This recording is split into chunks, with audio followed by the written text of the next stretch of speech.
Sa Davao City, isang top priority illegal drug personality ang naaresto ng pulisya sa buy-bust operation matapos makumpiskahan ng hininalang shabu na nagkakalaga ng mahigit 100,000 piso.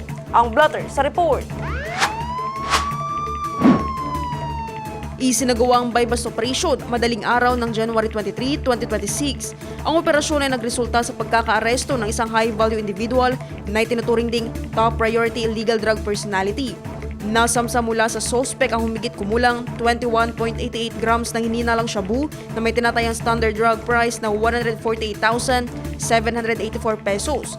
Ang narestong suspect at ang mga nakumpisang ebidensya ay kasalukuyang nasa kustodiya ng Buhangin Police Station para sa wastong dokumentasyon at disposisyon.